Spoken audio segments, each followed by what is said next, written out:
Дальнозоркость, близорукость, астигматизм.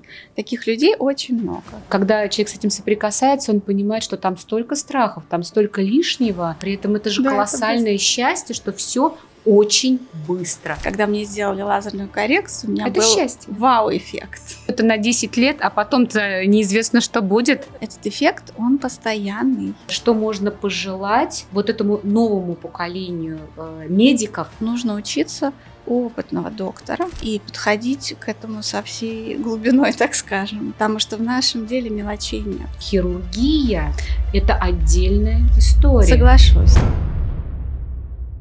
А я, в свою очередь, продолжаю общаться с врачами, с практикующими врачами, экспертами. И сегодня, наконец, мы дошли до органов чувств. Мы дошли до глаз, мы дошли до зрения. И, наверное, это, собственно, то, что нам дано для полного восприятия нашего окружающего мира. Ну, а я, как человек, который много лет занимается темой имиджа, прекрасно понимаю, что такое зрение для эстетической составляющей. И когда у нас начинают возникать какие-то сложности, какие-то проблемы, мы ощущаем, что мы уже не так четко видим, или у нас какие-то неудачные очки, или, может быть, что-то не так с линзами, конечно, для нас это становится проблемой. Но сегодня у меня очень большая удача, потому что я смогла в невероятно сложном графике выцепить к себе совершенно потрясающую, хрупкую женщину, которая при этом ежедневно восстанавливает наши с вами глазки, во всяком случае, те, у кого они видят не очень хорошо, восстанавливает с помощью самых прогрессивных средств. И я говорю о потрясающем офтальмохирурге высшей категории, ведущем хирурге, о заместителе главного врача по хирургии офтальмологической клиники Доктор Визус. Доктор Визус.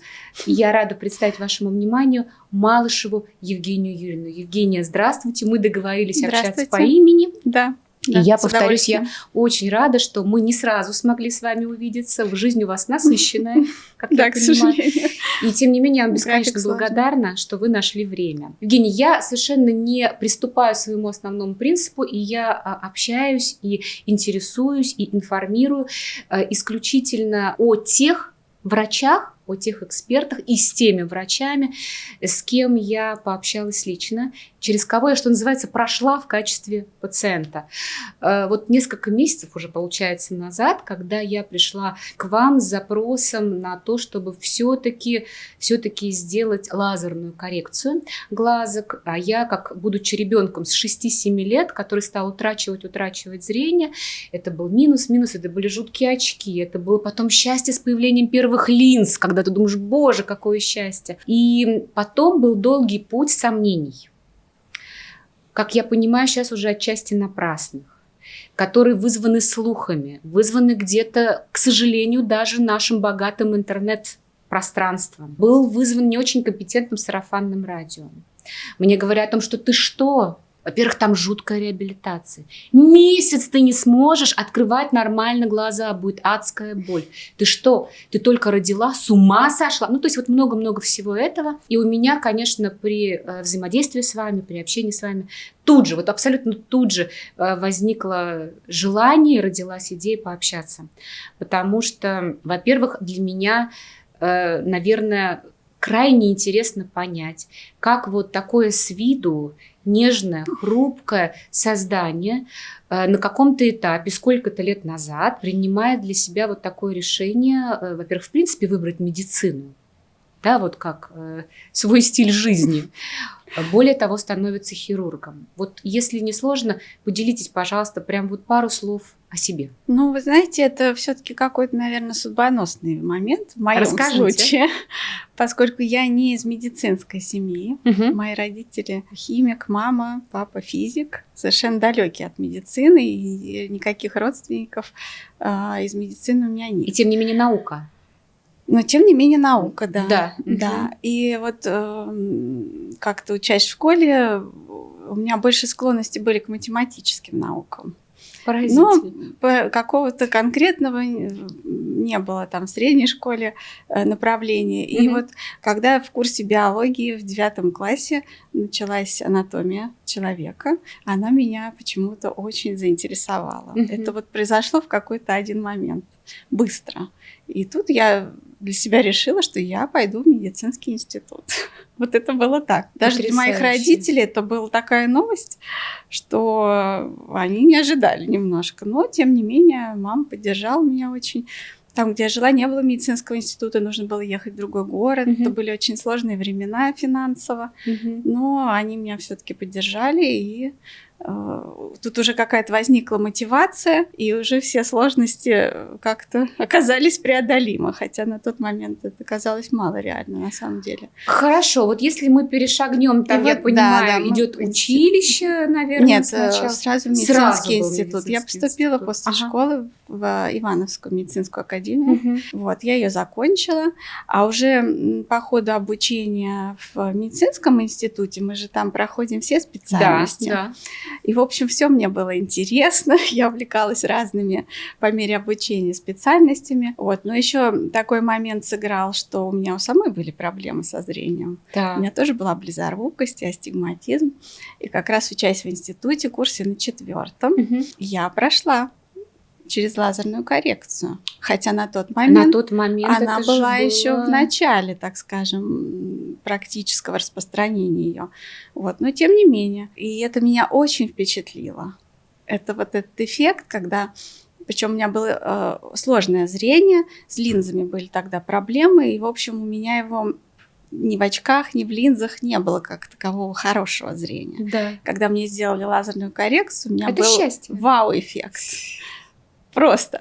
И, конечно, на тот момент вот это сложное оборудование, которое используется при лазерной коррекции, это было, конечно, очень впечатляюще. Евгения, а уточните, какой год это?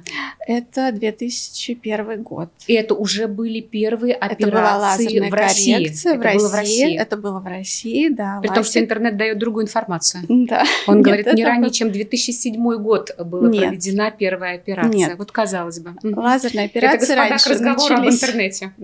Да, вот. И потом, конечно, с тех пор я обратила внимание больше в сторону офтальмологии. Именно. Когда я закончила медицинский институт, в те времена не было никаких распределений. Все было так открыто, выпускаешься вот в никуда. И было очень сложно найти, да, а чтобы дальше продолжить профессиональное обучение и работу, нужно пройти обязательно специализацию, получение именно узкой уже специальности. Нужно поступить в интернатуру или ординатуру, то есть это год или 2 уже обучение по специальности. И я подала заявление на ординатуру по офтальмологии. Тоже даже когда я подавала заявление, мне сказали, ой, ну напишите. Но это очень маловероятно. Почему? Узкая специальность, мест очень мало. Да, и да, будет ли место, ну, вероятность очень маленькая. В тот год, это был там 2004 год, я выпускалась.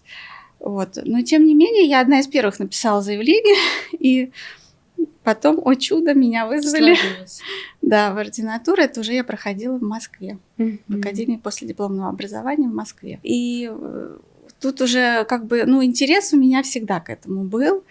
Ну, конечно, в плане хирургии, вы знаете, я даже об этом не мечтала. Вот мне это я могу абсолютно сказать точно. У меня даже не было мыслей по поводу хирургии. Насчет к вопросу о том, как это решение было принято. Его не было.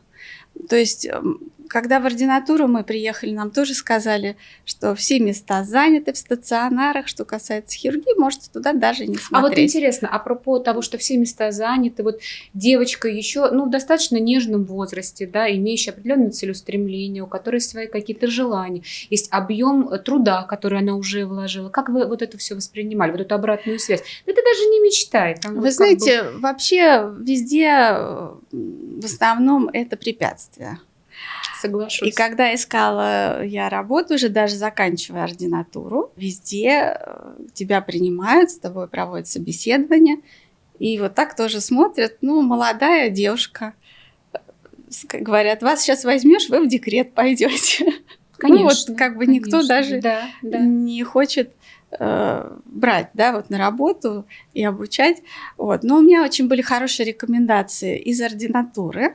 Они помогли. Мои наставники, у кого я училась, это несколько докторов очень опытных, они сами мне нашли, можно сказать, работу. То есть к ним обратились их коллеги из другой клиники, и они порекомендовали меня. Ну, то есть у вас профессиональный ангел-хранитель. То есть это какое-то вот сложилось. Так, да, и причем порекомендовали именно в стационарную хирургическую ставку. Ну, то есть я попала в отделение, где идет хирургия. И вы туда пришли в качестве? Ну, я пришла в качестве врача, а там уже меня учили хирургии. Да. А вот этот... Ну, начали учить. Я понимаю. Но ведь это же перед вами открывается совершенно сложный во всех смыслах профессиональный мир, который ведь не случайно, как много, допустим, в моем окружении у меня очень много знакомых и друзей, и врачей, кто говорят, да, врачебная деятельность, безусловно, очень много интересного, там все, но хирургия – это отдельная история. Соглашусь. Вот. Хирургия – это отдельная история, это определенный, наверное, склад характера, определенная эмоциональная устойчивость. Особенно это касается микрохирургии, нашей вот офтальмологической. Почему? Потому что у нас все движения очень тонкие, под микроскопом, мало амплитуды. Да. И когда ты нервничаешь, да, начинается тремор, уже очень сложно делать эту хирургию.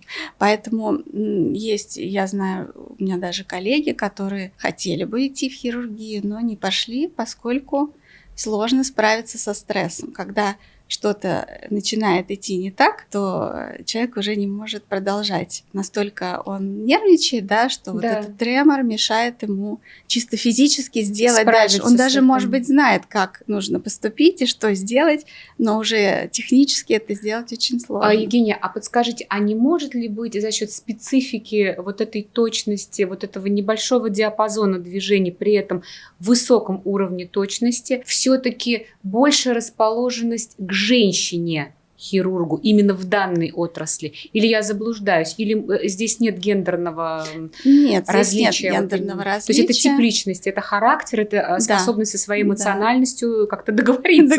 Потому что я бы точно не смогла, это как в большом спорте. Вот чемпионы, это люди определенного склада, которые могут себя контролировать. И тем не менее, вот я бы хотела вас все-таки вернуть вот на эту начальную стадию, когда вы поступили на работу сначала как врач, и вас стали раскрывать вот этот мир хирургии, подводя, естественно, к этому, да, то есть вы уже понимали, что вы станете хирургом. Был ли у вас какой-то процесс, может, даже сомнений каких-то? Нет. Или вот это все-таки, вот знаете, как говорят, все сложилось, человек попал на свое место, сверху силы ему вот эту дорогу где-то приоткрыли с помощью его труда, разумеется, да.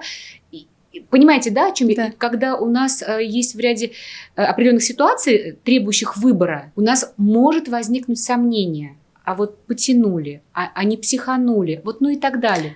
Или здесь это было ваше? Могу сказать, что параллельно, причем я стала еще работать и в частной клинике, подрабатывать, там на часть ставки, так скажем.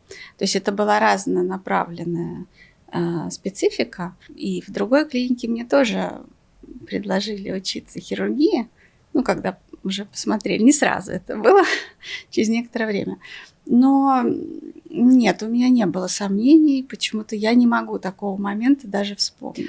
То есть это был такой слегка шок первый, от того, что просто у меня есть возможность этим заниматься, начать заниматься. А страшно вам не было? Вот именно ощущение вот этой давящей ответственности, когда вы, собственно, творите своими руками. Нет, конечно, когда ты начинаешь оперировать, это сложно, очень. Есть и страх, и ответственность сумасшедшая. Вот апропо этой темы, скажите, а вот на том этапе, когда вы проходили начальную стадию и первых операций, вообще существует ли в медицинской практике некая вспомогательная, я сейчас примитивно выражусь, психологическая помощь врачу, чтобы какие-то сложные моменты преодолевать, или это учителя? Это учителя, которые... это все делается под контролем очень опытных наставников, и они готовят, и хорошие наставники, они и учат, как психологически к этой работе подходить,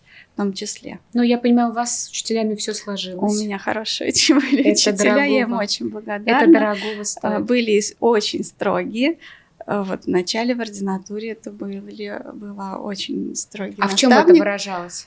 Во всем. То есть эта строгость касается вообще подхода к работе. Любых моментов. От начала написания карт медицинских, да, общения с пациентом и так далее. Но я считаю, что это правильно, потому что в нашем деле мелочей нет. Это почему мне также любопытно и вот эти моменты узнать, поскольку сейчас ведь мы наблюдаем разные методики преподавания в высшем звене. Я сейчас не беру исключительно медиков, я имею в виду вообще высшее образование, да, как конечный продукт образовательный. И поскольку я тоже преподаю сама, я бесконечно благодарна своим учителям, которые со мной были очень строги. И вот слыша сейчас некоторые тенденции о том, что вот это ваша строгость того времени, вот она неоправданная, вот это постсоветский жескач, как там и так далее, я слышу. Я говорю, но мы прошли от подмастерья, достигая, да, путем развития каких-то определенных результатов. Да. И вот почему мне очень интересно то, о чем вы говорите, то есть все-таки вы благодарны той достаточно строгой системе взаимодействия? Абсолютно благодарна. Здесь, кроме благодарности, ничего. Хотя тогда это было тяжело. Это были и слезы, это все было, но это все-таки, ну, по крайней мере, я сама разделяю этот подход. Я считаю, что если ты идешь в такую сферу, то ты должен стараться быть точен во всем. Вот в любых моментах. У нас сложная достаточно подготовка, допустим, пациента, да, к операции. Это расчеты, при лазерной коррекции это расчет лазерное воздействие, при замене хрусталика это расчет линзы. Это очень такой трудоемкий процесс, который требует внимания, прежде всего ответственности и внимания. Можно сделать ошибку, просто вот не обратив внимания на какой-то нюанс тонкий, да, который повлияет на весь результат. И поэтому вот этот строгий подход, он дает определенную дисциплину, безусловно, в этом процессе.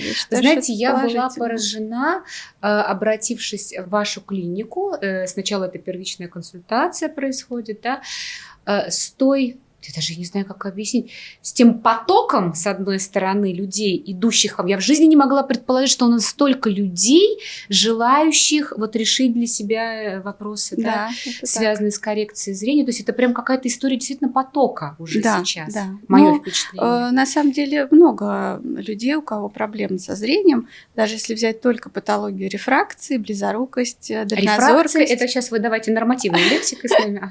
Рефракция – это оптика, да, то есть оптические проблемы. Поняла. Дальнозоркость, близорукость, астигматизм. Таких людей очень много. Даже если взять только астигматизм, это 30% в популяции статистика. Ого. А уж если взять близорукость, ну, очень большой процент. Это мы о каком возрасте, диапазоне говорим? Ну, это, как правило, школьный возраст и старше. То есть со школьного возраста начинается вот, как правило, дебютирует близорукость, самая распространенная. Да. Вот, и потом она прогрессирует там, до 16-18 лет и останавливается. И поскольку сейчас, конечно, технологии продвинуты технически, вы на себе это почувствовали, это полностью ощутила. То, конечно, ну, вообще сейчас как бы общая идет, мне кажется, борьба за качество жизни. Качество жизни, качество работы, и поэтому многие люди обращаются за тем, чтобы все-таки исправить, чтобы не носить очки. Контактные линзы дают лучшее зрение, конечно, чем очки, но это тоже довольно ограниченный период времени. Все-таки контактные линзы со временем дают определенные осложнения. Мы не можем сказать, что человек может всю жизнь в них ходить комфортно, без осложнений. Поэтому, как правило, это какое-то время. Чаще всего сейчас носят контактные линзы подростки, дети, когда прогрессирует близорукость. А уже потом, когда она стабилизируется, уже можно к лазерной коррекции. Подскажите, вот если в вашем случае вы на себе прожили этот опыт 2001 год, да. а сейчас 25 год, и вот, на мой взгляд, какая-то гигантская эволюция произошла вот именно в этой отрасли, назовем это так. Да, эволюция сильная произошла. Это касается в основном технических моментов, технических особенностей оборудования, на котором мы делаем эти операции. И, конечно, очень сильно выросло, во-первых, качество, во-вторых, возможности расширились. Это имеется в виду возможности коррекции больших диоптрийностей, близорукости, дальнозоркости. Ну, минус, скажем, выше 8-10 диоптрий. И это сейчас уже еще возможно. Выше. Да.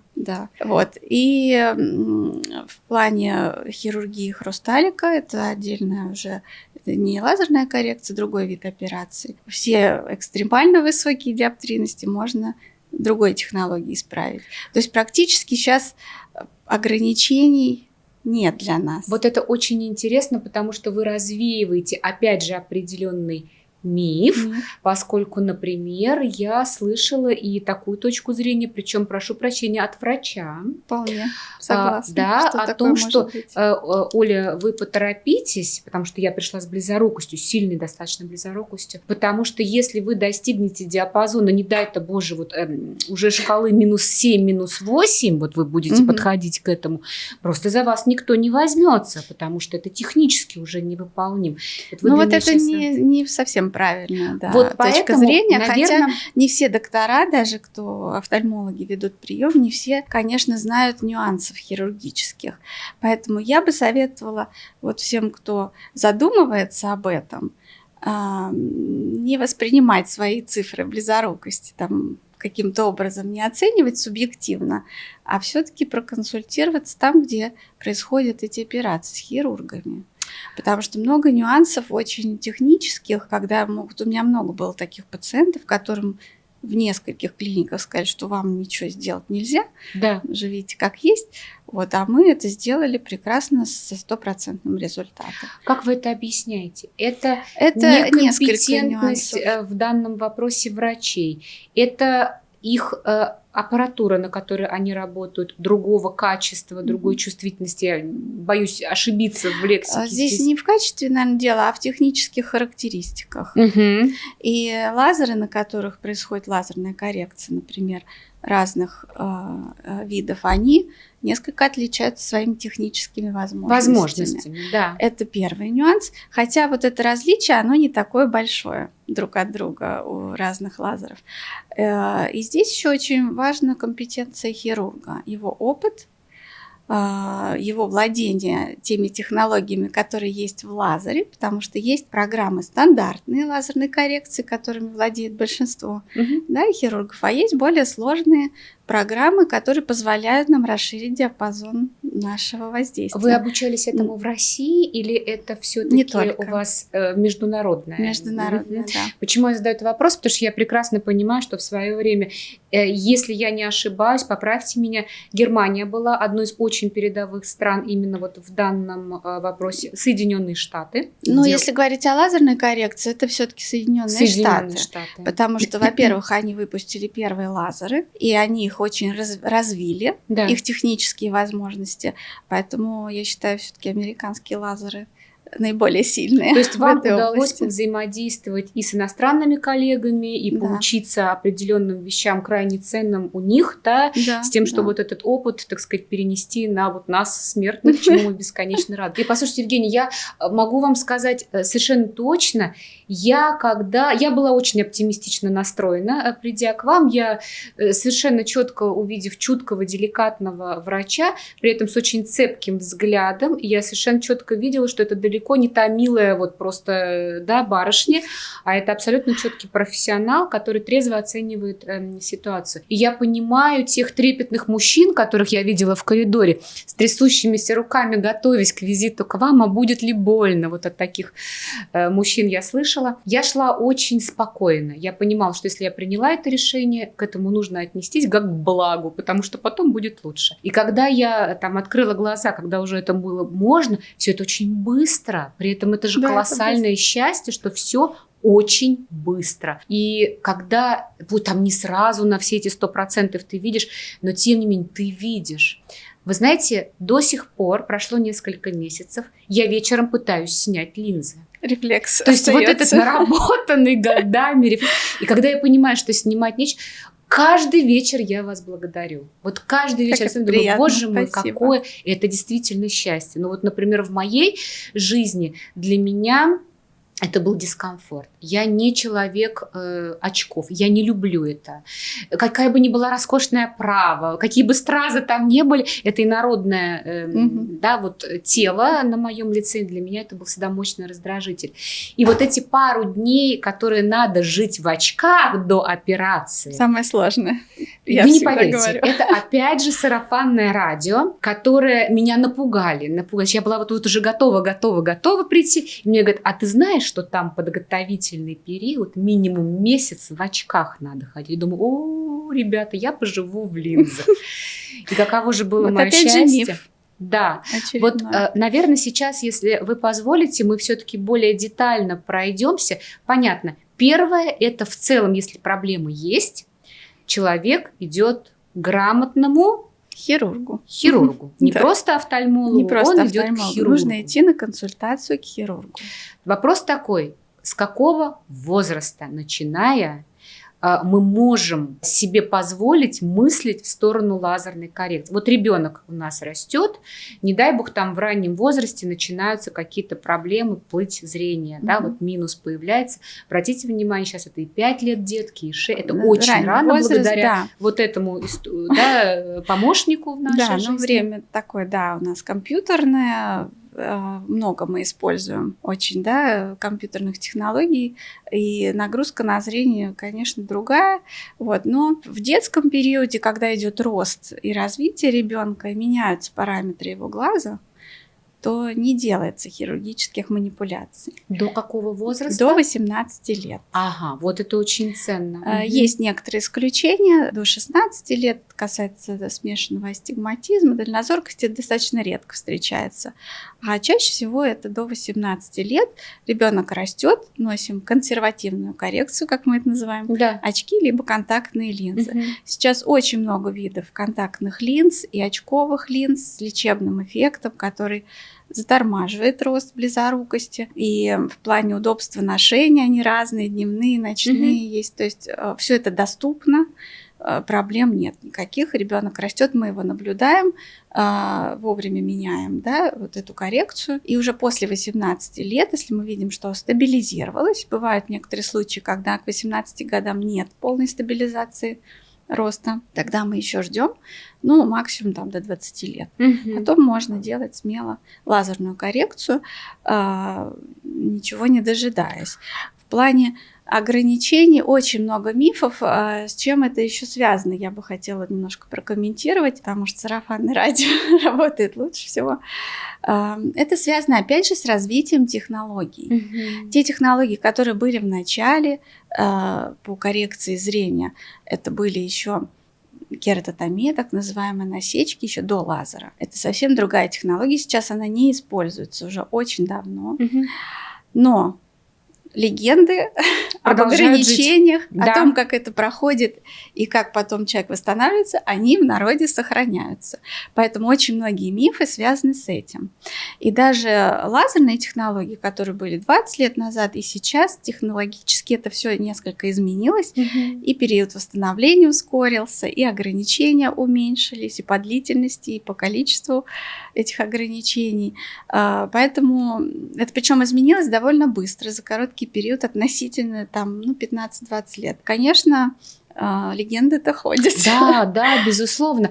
Давайте вот еще какой момент проясним. Это момент для девушки, женщины, не рожавшей.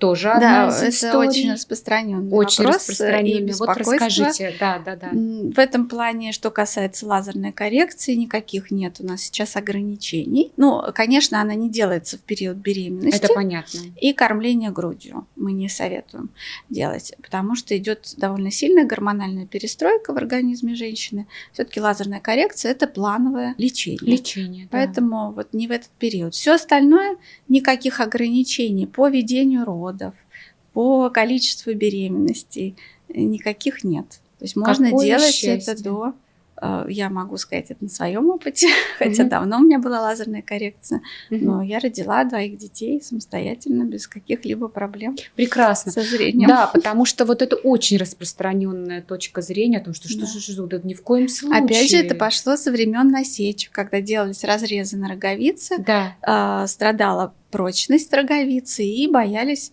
потужного периода, его ограничивали, говорили, что нельзя рожать. Хорошо, что является однозначным противопоказанием для проведения лазерного вмешательства, лазерной коррекции? С чем можно столкнуться в вашей врачебной практике, когда вы можете сказать: нет, вам, к сожалению, мы это сделать не сможем? Это может быть, случаи? Это крайне редко, бывает крайне редко. Это может быть либо какое-то сопутствующее заболевание глаза, а именно сетчатки, которое просто не даст нам повысить остроту зрения не за счет диоптрии, а за счет другого какого-то дефекта. Либо сетчатка, либо, допустим, помутнение в хрусталике.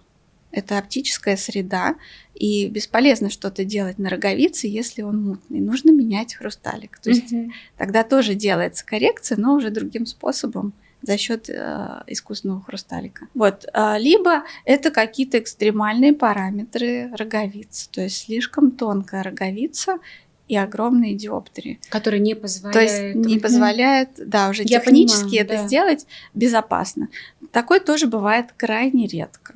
Мы затронули тему деток, но не сказали о наших пожилых людях, где этот возраст, когда тоже интересный вопрос, очень распространенный сейчас. И многие офтальмологи, я с этим сталкиваюсь часто, говорят, что пациенту, что вам 40 лет, у вас уже возрастные изменения, вам поздно делать лазерную коррекцию, вообще все поздно. Или 40 лет, у кого какие границы, но что возрастные изменения. На самом деле нет возрастного порога, до которого делается лазерная коррекция. Все определяется состоянием, опять же, глаза. Бывают случаи, когда рано мутнеет хрусталик по возрасту. То есть еще даже мышца, которая фокусировку обеспечивает, работает, а хрусталик мутнеет, и мы уже, естественно, действуем через хрусталик. А бывает наоборот, что возрастные изменения идут обычным образом, но, к сожалению, так глаз устроен, что эти возрастные изменения запрограммированы, и они происходят у всех, без исключения. Хрусталик уплотняется, и функция глаза по наведению фокуса на ближнее расстояние, она угасает. И нет таких людей, у которых это не происходит. И просто мы должны это учитывать при проведении лазерной коррекции. Разные бывают диоптрийности, когда мы говорим, что нерационально вам делать лазерную коррекцию или делается на одном глазу, так, чтобы скомпенсировать и дальнюю, и ближнюю дистанцию. Там на самом деле много приемов наших профессиональных. Но при большой диоптрийности очень хороший дает эффект. При разумном подходе и после 40 лет, 45 даже иногда можно делать лазерную коррекцию. Очень хорошо, что вы затронули тему и того, как мы видим вдали и как мы читаем. Почему? Потому что еще одна из историй, с которой я лично столкнулась, те противопоказания, которые мне рассказывали, это то, что ты сейчас сделаешь, значит, вдали ты будешь видеть, и то под вопросом, как долго это все продержится. А вблизи-то с возрастом у нас все начинает развиваться дальнозоркость, и как это все будет. И я была поражена, когда мы с вами обсуждая, вы мне озвучивали о том, что мы будем в том числе учитывать, чтобы было сохранено зрение. Это такие уже тонкости, наши расчетные, потому что можно это скомпенсировать во многом. И, во-первых, если брать вопрос высокой близорукости, то все равно человек избавляется от многих проблем и дополнительных средств коррекции, если мы делаем лазер, скажем, если близорукость -8, например, высокой степени, и человек входит в период возрастных изменений, ему нужна коррекция разная на дальнее, среднее и ближнее расстояние. Это очень неудобно. Это либо разные очки для дали, для близи, либо с переходом сложные прогрессивные очки, которые не все могут переносить, с контактными линзами Это отдельно очки для близи, плюсовые. То есть это вот, представляете, сколько средств коррекции, это все очень сложно. И даже если взять, что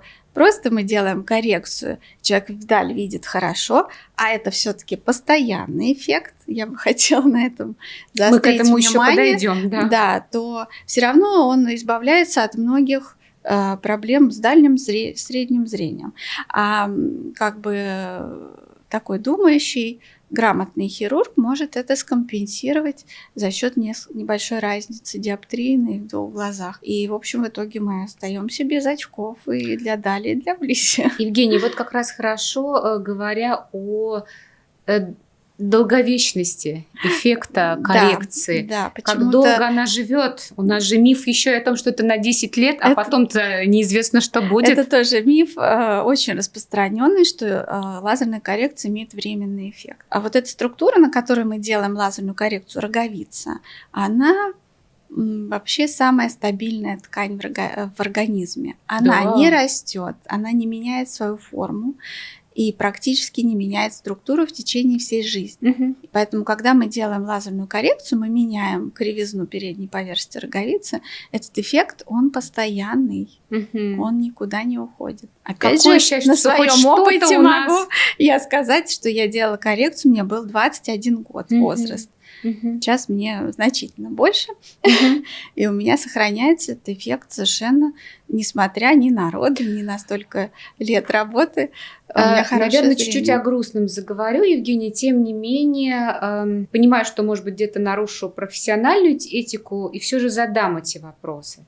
У нас сейчас много медицинских центров. Что говорить? Да, у нас есть такие гиганты, да, вот, которые зарекомендовали себя, а есть и вот как грибы в новых районах Москвы, где возникают под рекламными щитами, да, вот эти клиники глаз в том числе, где предлагают услуги проведения операций. Это вовсе не означает, что там некомпетентные врачи. Я так понимаю, сейчас врачи могут параллельно трудиться совершенно в разных местах, да, а далеко не только в клинике Пирогова там или где-то, да. И тем не менее, я понимаю, что вы штучные товары. Я имею в виду хирурги, которые высококомпетентны, высокопрофессиональны, у кого есть необходимое образование, международный опыт, владение технологиями, просто уже опыт чисто по годам, да, по наработке, вот этот поток людей, которые, даже боюсь подумать, сколько операций вы проводите. Постараюсь максимально деликатно задать вопрос. Что вы порекомендуете человеку, который, ведь у нас очень многие люди, далеко не все вот избирательные. Кто-то выбирает по принципу территориальному, вот оно рядом с домом, кто-то по скидке. Тоже могу понять, потому что это все финансовый момент. Вот, наверное, основные критерии, на которые вы предложите и посоветуете обратить внимание, прежде чем человек принимает. Это первый вопрос. И второй сразу же за ним.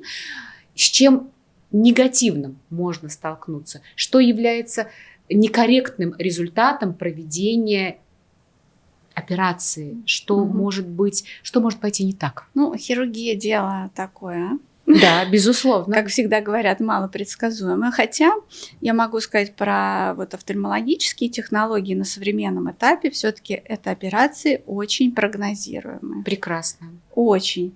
То есть вероятность осложнений настолько мала, что скорее это связано с какими-то, возможно, даже осложняющими моментами, сопутствующими, скажем, инфекциями, там, да, какие-то заболевания сопутствующие, либо... нарушение в диагностике первоначальной. Диагностики, да, вот какая-то, может быть, невнимательность, так скажем, да, образно. Да-да. Поэтому я бы все-таки советовала, кто думает, да, делать такую операцию, ища место, где это делать, да, все-таки в первую очередь обращать внимание на хирурга. Даже не на клинику, а вот на хирурга. Вот как это сделать? Вот вы мне скажите. Опытный. Вот человек пришел в клинику. Вы знаете, вот интернет-пространство сейчас, да, это вот и благо, и недостаток большой. Потому что когда человек начинает смотреть, а рефлекторно все мы ищем в интернете, да, сваливается куча информации, которой вот она только смущает человека, да, он и так боится и думает, как бы ему найти вот хорошее место, и тут столько такое разнообразие, совершенно верно, что очень много клиник. Поэтому вот я могу сказать по моим пациентам, что большинство людей приходят все-таки по совету своих каких-то близких, кто сделал уже коррекцию, либо обращался к нам за каким-то лечением. Здесь еще есть важный фактор контакта вот с хирургом. Есть пациенты сейчас, которые проходят диагностику в нескольких клиниках с небольшим интервалом, да, по времени, чтобы, как-то узнать, где, как, и навести справки. И опять же, многие говорят, что вот когда ты чувствуешь контакт с хирургом, вот чисто даже психологически, то ты, конечно, на это более легко можешь решиться. Есть ли разница пациент женщина и пациент мужчина?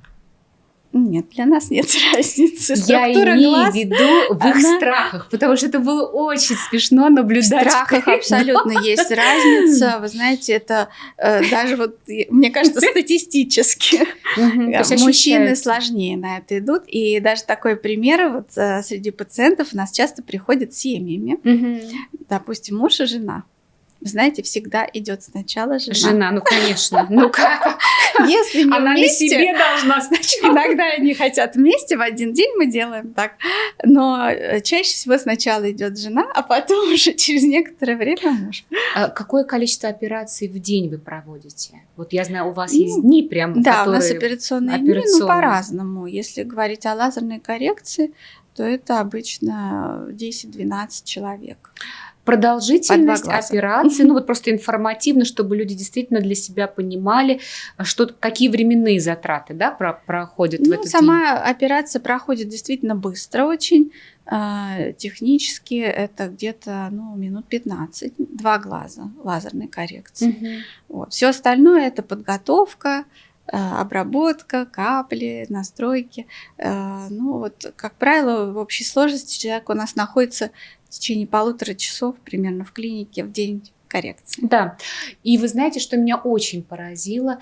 Это невероятно быстрый, при этом я так понимаю, что с очень высокой эффективностью процесс диагностический, который у вас идет, когда лично я там только успевала пересаживаться на другое, да. Где аппаратуры ваши много, помощницы. Конечно, но она вся очень так высокого уровня, точная. Разные приборы, они отвечают за разные измерения, но все они, в общем-то, синхронизированы. И что касается лазерной коррекции, они синхронизированы даже с лазером. Скажу откровенно, я в вашей клинике действительно была поражена их многообразием, вот этой выстроенной системой, последовательностью. Я понимаю, что там у девочек уже набитые руки, да, и все, что можно, большой. Там уже набито, они очень все это молодцы, оперативно и корректно выполняют. Вот этот протокол выстраивания диагностический, он осуществлялся вами? Вот это последовательно. В том числе, да. Почему я задаю этот вопрос? Потому что я видела, как это происходит, в том числе в других. Мне есть с чем сравнить. Я была не в качестве пациента, а была свидетелем просто, как это в других местах. И поэтому, когда оказалась пациентом, думаю, надо же, как интересно, а вот здесь это иначе. То есть здесь чувствуется почерк врача. Но здесь важен целостный подход. Безусловно. Как ни странно, вроде бы роговицы, исправляем только оптическую часть. На самом деле мы смотрим глаз полностью. Мы его промеряем полностью, мы смотрим все среды и обязательно глазное дно, сетчатку. Это все важно для того, чтобы спрогнозировать результат. Идет развитие дальше? Идет развитие. Глобально идет развитие, мы ждем, в общем-то, физиков. Да, потому что возможности лазера, они зависят от физических открытий дальнейших, да? Да, даже можно сказать и открытий. Вот свойства лазерного луча, оно постепенно прогрессирует. Сейчас достигли определенной высоты в этом, но я думаю, что в перспективе мы перешагнем еще какой-то рубеж. Конечно, трудно сказать. Это опять же зависит от физиков. Это зависит от свойства лазерного излучения, а его нужно добиться с помощью техники именно. Учитывая то, что мы сейчас переживаем определенную, наверное, фазу профессиональной, это коснулось многих сфер, некой такой сепаратности в разных вопросах. И, допустим, для меня, как для человека, представителя культуры, моды, красоты, это новый этап. С одной стороны, который предполагает мощного саморазвития, да? Но и с другой стороны, дефицита, я могу сказать совершенно точно, там все касается моды, это ткани, фурнитуры, лекал, контактов, безусловно, да? И я хорошо понимаю, как медицина, которая, в общем-то, находится в очень серьезной многовековой связи, да, если мы берем и вот эти труды, что говорить. И я представляю, чего стоят ваши симпозиумы, ваши встречи, да, как вы проживаете сейчас вот это время. Наверняка это отразилось и, собственно, на профессиональной жизни. Да. Вы знаете, конечно, уменьшилось очень количество наших контактов с зарубежными коллегами. Спасает, конечно, онлайн-формат, да? Но я могу сказать точно, что раньше мы ездили всегда на очные конгрессы международные. И ведь самое интересное на этих конгрессах на самом деле происходит в кулуарах. А то! Когда мы общаемся в неформальной обстановке с коллегами, мы обсуждаем нюансы, мы обсуждаем какие-то очень сложные, необычные случаи и делимся опытом. Вот этого не хватает на самом деле сейчас. Конечно, у нас есть какие-то личные тоже контакты, но все-таки мы встречаемся реже. Я надеюсь, что эти времена все-таки пройдут. С представителями других стран начинают выстраиваться взаимоотношения? Или это все-таки не те профессиональные географические места, которые были бы вам интересны как профессионал? Я сейчас говорю о китайской, да, теме, ну и обо всех тех, с кем мы сейчас в более плотном находимся взаимодействии. Ну вот даже с Китаем мы сейчас еще не достигли плотных взаимоотношений. Да? Это все развивается, конечно, но не так быстро. Безусловно. Кстати. Я почему и говорю, потому что все-таки есть отрасли, которые требуют многолетней, да, истории, лабораторных исследований, подтверждения, опытов, ну, в общем, это прям целый путь. Да, это определенный дефицит вот, контактов, но тем не менее я могу сказать точно, что наша хирургия на высоте находится. Вот если взять международный уровень, пока мы не отстали от наших зарубежных коллег. Это очень дорогого стоит, потому это подтверждают многие пациенты, которые к нам приезжают оперироваться. Финансово все-таки у нас несколько дешевле, чем это в Европе и в Америке. Конечно. Ну, это даже касаемо финансовых чисто моментов. А качество у нас ничуть не хуже. Чудесно. Вот такой момент, я не знаю, удается ли вам взаимодействовать с молодежью, с будущими хирургами? Да. Удается. Как вы оцениваете на сегодняшний день вот будущих ваших коллег или уже коллег качество образования, которое, вот я беру узкую сферу, безусловно, медицинскую, с учетом другого поколения, многообразия, других возможностей, все-таки вы прошли сложную школу. Я имею в виду, там, мы прошли период дефицита, мы формировались как личности. Если я иду немножко шире, чем только образовательная структура, мы прошли самые разные периоды нехватки. Сейчас студенчество и те, кто становится вот профессионалами, это иной взгляд во многом. Согласна. Это другая амбициозность, это другой... Во всяком случае, я с этим сталкиваюсь, общаюсь со своими студентами. Я с этим тоже очень сталкиваюсь, да, и это, конечно, тенденция, ну, на мой взгляд, не лучше. А как вы считаете, вот как с этим взаимодействовать, уже видя со своего несколько иного возраста, со своего другого опыта и жизненного, и профессионального, что можно им пожелать и, наверное, раскрыть глаза, как мне кажется, в некоторых ситуациях, дабы не очень больно было падать. Мое ощущение, что многие из них где-то в другом измерении находятся. Почему я этот вопрос задаю? Одно дело, в любой профессии, наверное, ложное восприятие своих возможностей, переоценка, это опасно. Но когда это в медицине... Это тем более опасно. Это очень опасно, да, и именно поэтому мне интересна ваша точка зрения как профессионала, что можно сделать, что можно пожелать вот этому новому поколению медиков, которые формируются в нашей культуре, в нашей стране? Ну, могу сказать совершенно точно, что страдает качество, во-первых, общемедицинского образования, а оно очень нужно нам, несмотря на нашу узкую специализацию, поскольку мы все-таки работаем с человеком. Вот. И я вижу по молодым докторам, что качество этого образования общемедицинского, оно ниже. Я это связываю, во-первых, с тем, что очень распространилась система тестирования, как экзаменовки. Да, это всех отраслей касается. В медицине это наибольше влияет на все-таки качество образования, потому что врачу, обучающемуся, ему нужно развивать клиническое мышление, так называемое. Что такое клиническое мышление? Если клиническое коротко, тезисно, мышление – это подход. То есть ты получаешь сведения о пациенте, его параметры. Это любой области касается в плане медицины, да? Вот. И ты должен поставить диагноз и решить, как его лечить.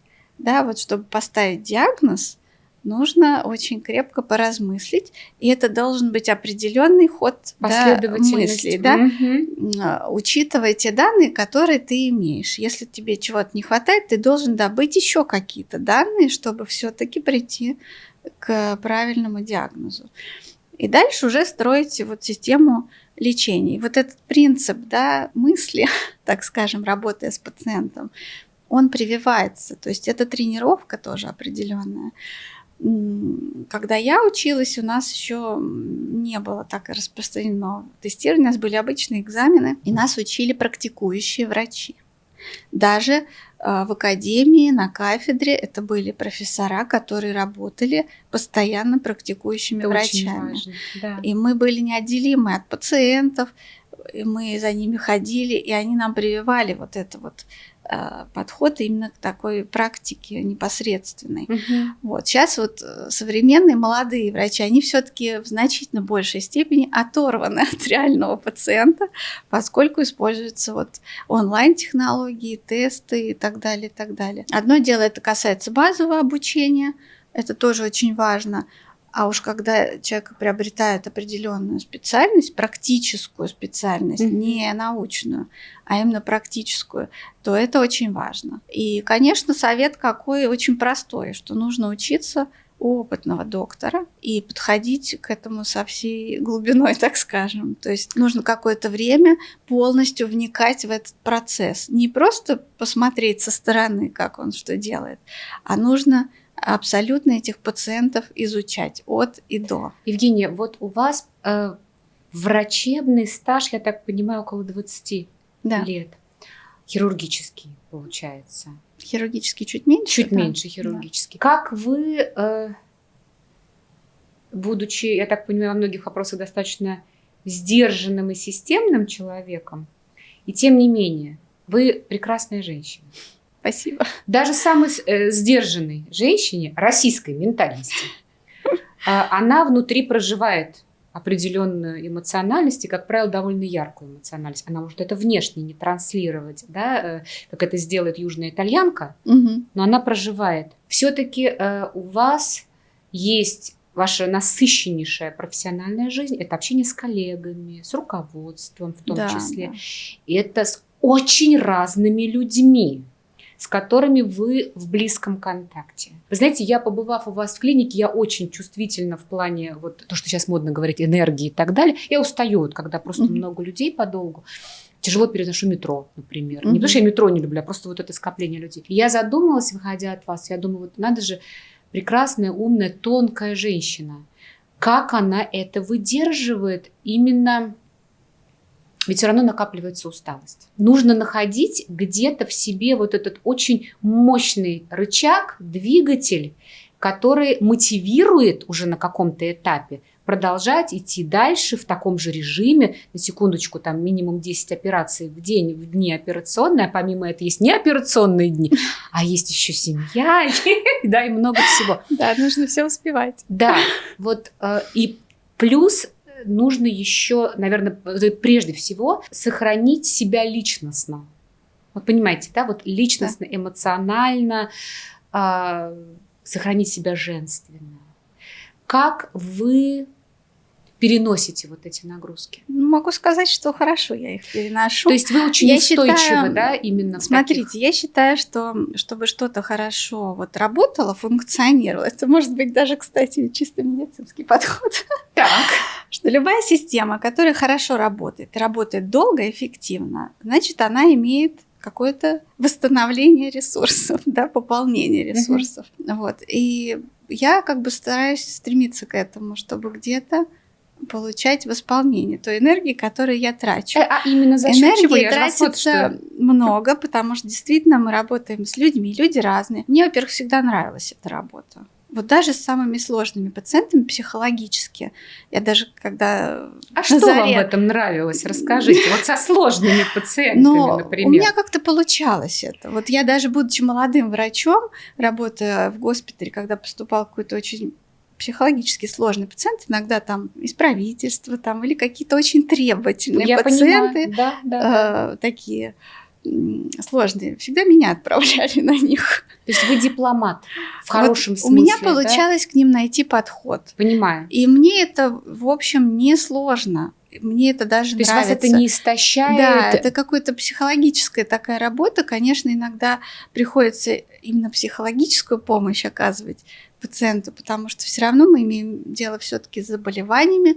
Это очень много комплексов, на самом деле. Да вы что? У людей даже с плохим зрением очень много комплексов, и некоторые из них формируются еще с детства. По вине наших же коллег, надо сказать. Вот. То есть вот этот эффект, что все время растет близорукость, очень многие врачи обвиняют в этом пациента. Почему-то. Я считаю, что это совершенно неправильно. Но даже будучи уже взрослым, идя на коррекцию, для человека это такой невероятный барьер, который нужно преодолеть. Вот с одной стороны, он хочет это все убрать и про это забыть, а с другой стороны, он понимает, что это серьезное очень мероприятие. Решиться на него очень сложно. Если и так глаза сложные, да, вдруг будет хуже. Всегда вот эта боязнь. И мы в этом плане готовим пациента, работая с ним, к тому, что это позитивно, да, что мы делаем только улучшения. Объясняем, как это делать, чтобы он понимал, что нет какого-то риска фатального, потерять зрение. Вообще, конечно, у людей в основном риск самые разные, потерять зрение, либо риск боли, вот опасность боли, бояться чего, да, пациенты. И мы с ними в этом плане работаем, на мой взгляд, успешно. Ну, то есть у вас такого и мне нет? Всегда это нравилось, вот эта работа. На самом деле мне с пациентами комфортнее работать, чем даже с коллегами. Могу сказать, вот да, общаться мне проще, чем с коллегами. И так было всегда. И потом невероятное вот это восполнение энергии, это эффект от нашей работы. 100%. Вы знаете, это просто нельзя переоценить никак. Это 100%. Во-первых, мы это видим по параметрам, которые мы получаем, да, по остроте зрения. И второе – это эмоции, конечно, пациента. Меняется практически жизнь у многих. Меняется восприятие себя, когда мне многие пациенты говорят, я увидел себя в зеркало. Конечно, все, я буду это, я похудею, я там. Ну, то есть это совершенно другой уровень жизни. Прекрасно понимаю и здесь абсолютно поддержу. То есть вы такой достигатор все-таки, который где-то через решение, может быть, не самых легких, не самых простых задач, радуется, да, вот конечному продукту, назовем так, конечному результату. Это замечательно. То есть у вас не возникает желания убить пациента, когда вы выходите, думаю, боже. Даже бывают очень сложные операции, и на самом деле напряжение очень сильное. И другой раз про себя думаешь, что надо было делать это раньше, можно было не дожидаться осложнений и так далее, но все равно нет. У меня никогда нет какого-то негативного к пациенту. Вы сочувствуете пациенту? Да.